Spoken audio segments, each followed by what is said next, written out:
Hello friends, welcome to विद्यार्थ सेतु। जनवरी 2026 के video number 11 अंतर्राष्ट्रीय महत्वपूर्ण प्रश्नों के साथ आपका स्वागत है। तो आज के इस वीडियो में हमारा पहला प्रश्न जो है वो है क्वेश्चन नंबर 1। कह रहा है कि G4 देशों, जिसमें 4 देश हैं, भारत, ब्राजील, जर्मनी और जापान, द्वारा प्रस्तावित संयुक्त राष्ट्र सुरक्षा परिषद UNSC सुधार मॉडल में कुल कितने सीटों को बढ़ाकर कितना करने का प्रस्ताव किया गया है। G4 देश, जिसमें भारत, ब्राजील, जर्मनी और जापान एक दूसरे के स्थायी सदस्य का समर्थन करते हैं, उन्होंने कुल NUSC में कुल जो है वो 25 से 26 सीटें करने का प्रस्ताव दिया है। इसमें 6 जो होंगे वो नए होंगे। क्या होंगे? ये नए स्थायी सदस्य होंगे। नए स्थायी सदस्य होंगे। 6 जो है वो नए स्थायी सदस्य होंगे। कुल 11 शामिल होंगे। इसमें अफ्रीका के जो हैं वो अफ्रीका के 2 होंगे। एशिया और प्रशांत महा के भी 2 होंगे। लैटिन अमेरिका के जो है वो लैटिन अमेरिका के 1 होंगे और पश्चिमी यूरोप का 1 होगा। पश्चिमी यूरोप का 1 होगा। के लिए क्षेत्रीय वितरण प्रस्तावित है। वर्तमान UNSC में 1945 में बना था, जिसमें 5 जो थे वो हमारे स्थायी सदस्य थे, ठीक है, जिसको P5 भी बोला जाता है, और 10 जो थे वो जो है वो अस्थायी सदस्य थे। 10 जो थे वो क्या थे? अस्थायी सदस्य होते हैं। तो इस क्वेश्चन का सही ऑप्शन होगा ऑप्शन नंबर बी, 25 से 26। नेक्स्ट क्वेश्चन चलते हैं। नेक्स्ट क्वेश्चन है, जनवरी 2026 में विश्व आर्थिक मंच WEF यानी कि वर्ल्ड ट्रेड, और मंच का मतलब हो जाएगा कि बैठक के दौरान किस नेता ने बोर्ड ऑफ पीस के गठन की आधिकारिक घोषणा की थी? तो अमेरिकी राष्ट्रपति डोनाल्ड ट्रंप ने स्विट्जरलैंड के दावोस में बोर्ड ऑफ पीस की जो है वो घोषणा की थी। कहां पे घोषणा की थी? तो ये घोषणा की थी दावोस में। कहां पे? दावोस में, ठीक है। इसमें अमेरिका सहित 20 देश हैं। कौन है? 20 देश हैं। यह भविष्य में UN का विकल्प बन सकता है और अरब डॉलर से फंडेड होगा। अरबों डॉलर से इसको फंडेड मिलेगा। तो इसका सही ऑप्शन जो है वो सी है, क्योंकि किसने आधिकारिक घोषणा की थी? तो अमेरिका के राष्ट्रपति डोनाल्ड ट्रंप ने इसकी घोषणा की थी। ध्यान रखिएगा इसको। नेक्स्ट पॉइंट है क्वेश्चन नंबर 3। क्वेश्चन नंबर 3 में कह रहा है कि वैश्विक बहुपक्षवाद के नए ढांचे के रूप में थर्ड पार्ट का प्रस्ताव किस देश के प्रधानमंत्री द्वारा रखा गया था? तो 20 जनवरी, ये कब की बात है? 20 जनवरी 2026 को कनाडा के PM ने थर्ड पार्ट रखा, या अमेरिका चीन प्रतिद्वंदिता के बीच मध्य शक्तियों भारत, कनाडा, ब्राजील और जापान के लिए एक विकल्प है, जो क्षेत्रीय गुटों के बजाय मुद्दा आधारित गठबंधन बनाने की वकालत करता है। तो इसका सही जवाब होगा कनाडा ने, ठीक है। कहां के प्रधानमंत्री ने? कनाडा के प्रधानमंत्री ने। नेक्स्ट क्वेश्चन है आपका क्वेश्चन नंबर 4।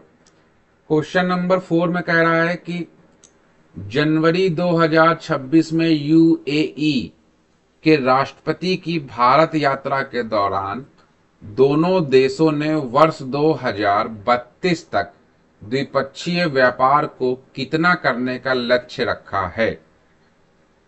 UAE के राष्ट्रपति कि भारत यात्रा जनवरी 2026 के दौरान 2032 तक व्यापार 200 अरब डॉलर 200 अरब डॉलर करने का लक्ष्य रखा गया है, जिसमें भारत मार्ट और भारत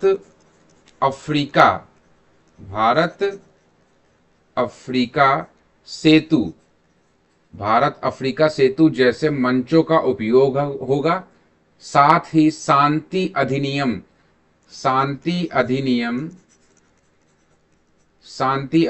2025 के तहत छोटे मॉड्यूल रिएक्टरों में नागरिक परमाणु सहयोग होगा। तो इसका सही जवाब है ऑप्शन नंबर सी, 200 अरब डॉलर। नेक्स्ट क्वेश्चन है क्वेश्चन नंबर 5। कह रहा है कि राष्ट्रीय डेटा को साइबर हमलों से बचाने के लिए किस नई अवधारणा का प्रस्ताव हाल ही में चर्चा में रहा। क्वेश्चन नंबर 5 है, महत्वपूर्ण राष्ट्रीय डेटा को साइबर हमलों और भू राजनीतिक बाधाओं से बचाने के लिए डिजिटल दूतावास स्थापित करने का प्रस्ताव दिया गया। डेटा संप्रभुता का अर्थ है कि देश का डेटा उसी देश के कानूनों के अधीन होगा। तो इसका सही ऑप्शन होगा डिजिटल दूतावास, digital embassy, option number B. Next है क्वेश्चन नंबर 6। हाल ही में भारत की HPCL और किस देश के ADNOC कंपनी के बीच 10 वर्षों के लिए वार्षिक 0.5 मिलियन टन LNG आपूर्ति का समझौता हुआ है। तो इसके लिए देखिए क्या है कि ऊर्जा सुरक्षा के तहत भारत की HPCL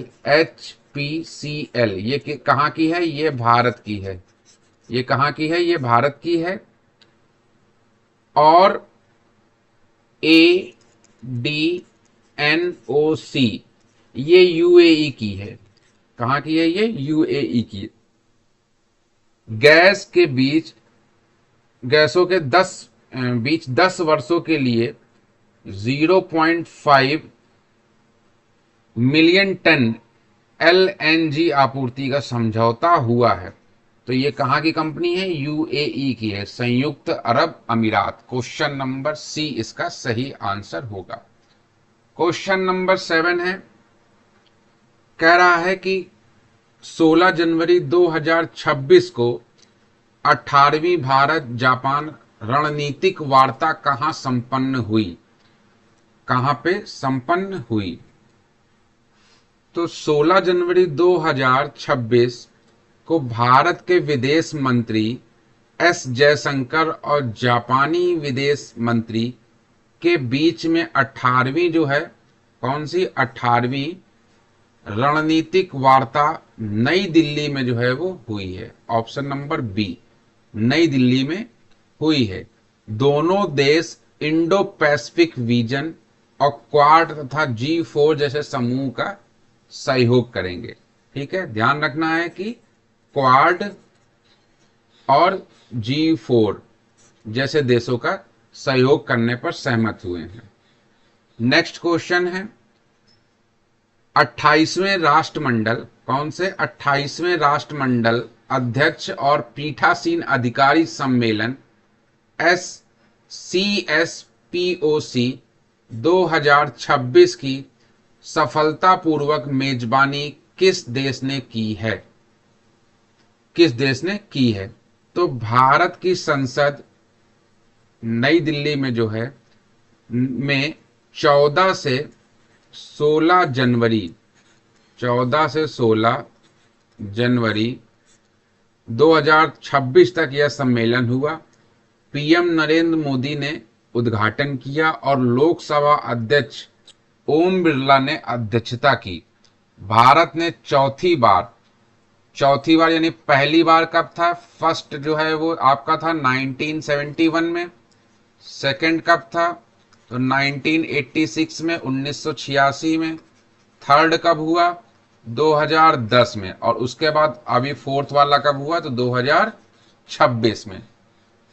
के बाद जो है चौथी बार ये हुआ।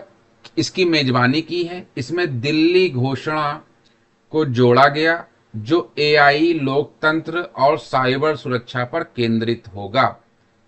तो इसका सही ऑप्शन है डी। भारत ने चौथी बार जो है वो 2026 में इसकी मेजबानी की है। अगला है क्वेश्चन नंबर 9, कह रहा है कि अमेरिकी राष्ट्रपति डोनाल्ड ट्रंप ने 10 जनवरी 2026 को किस देश के फंड्स और तेल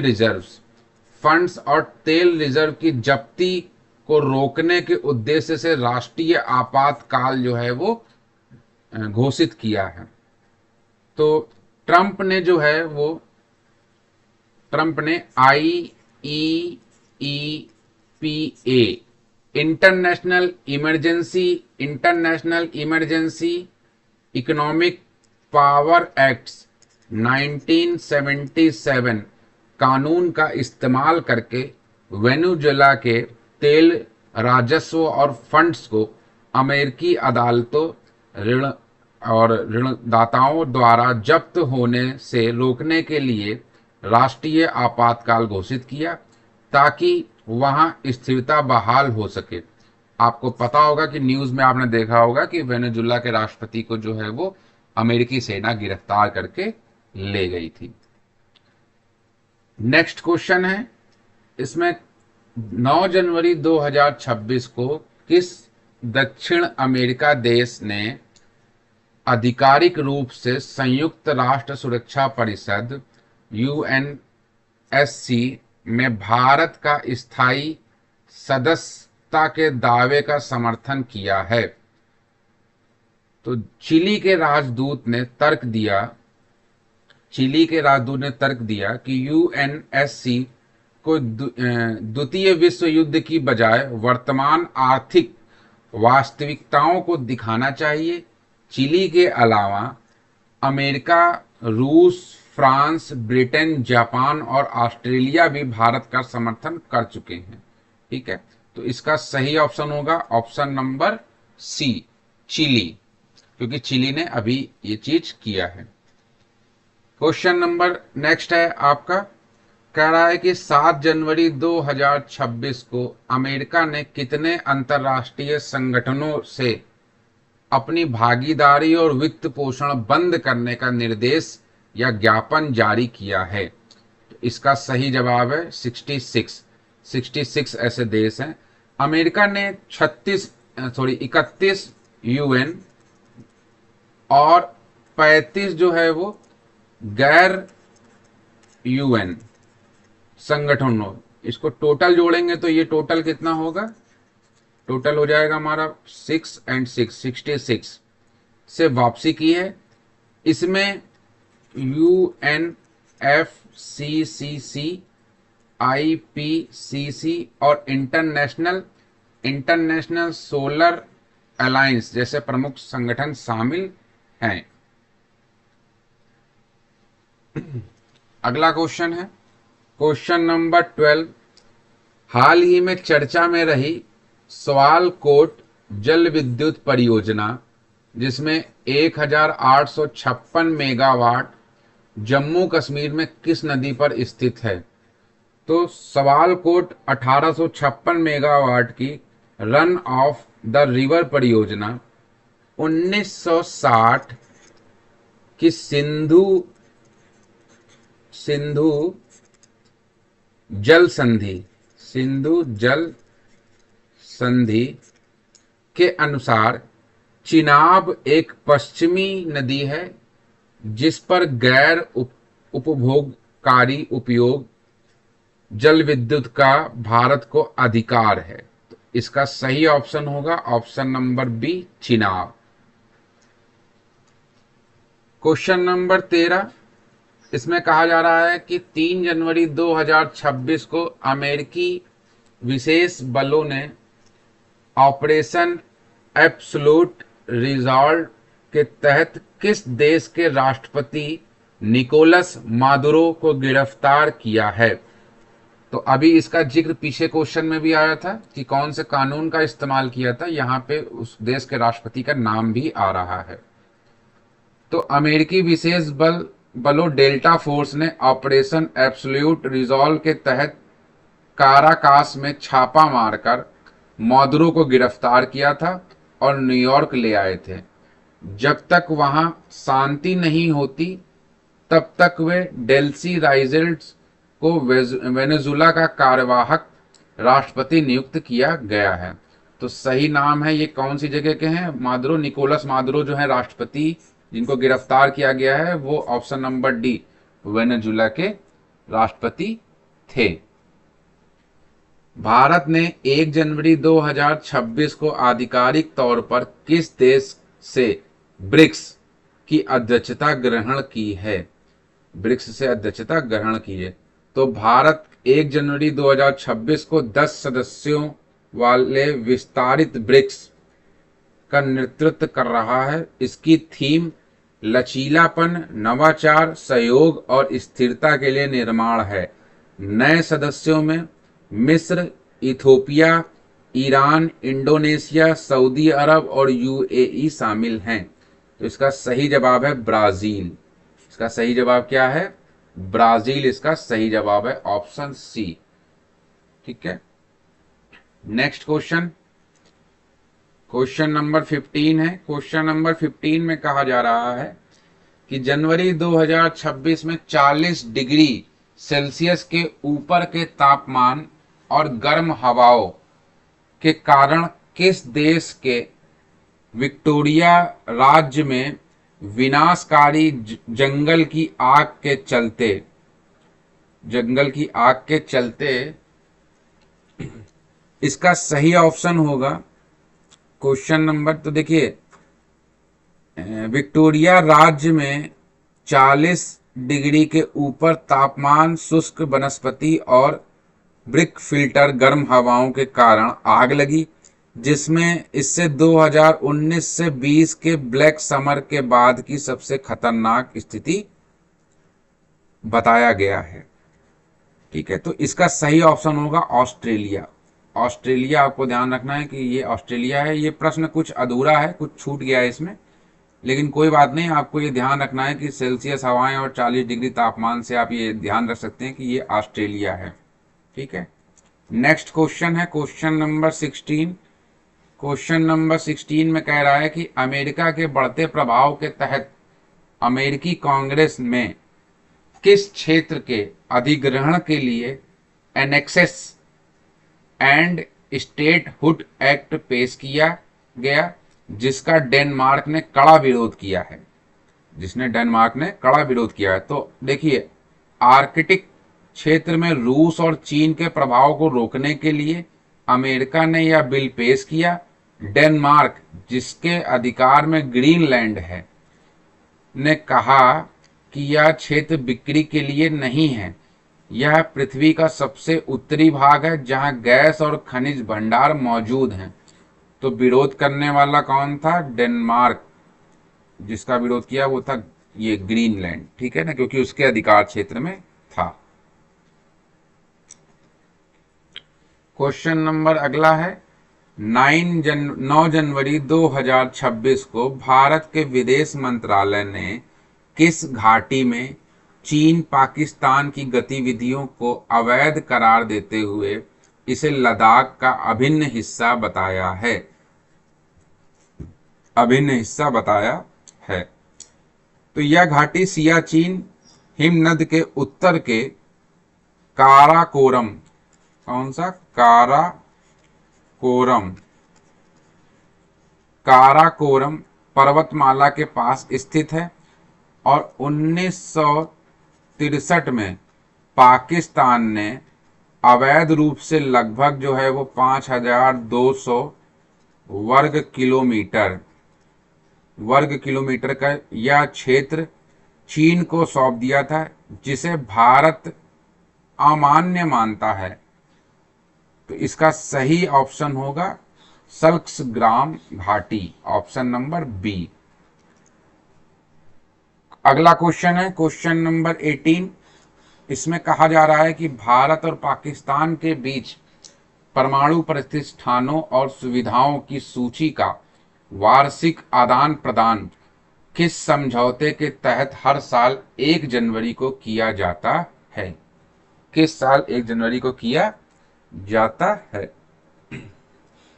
यह समझौता 31 जनवरी, सॉरी, हाँ, 31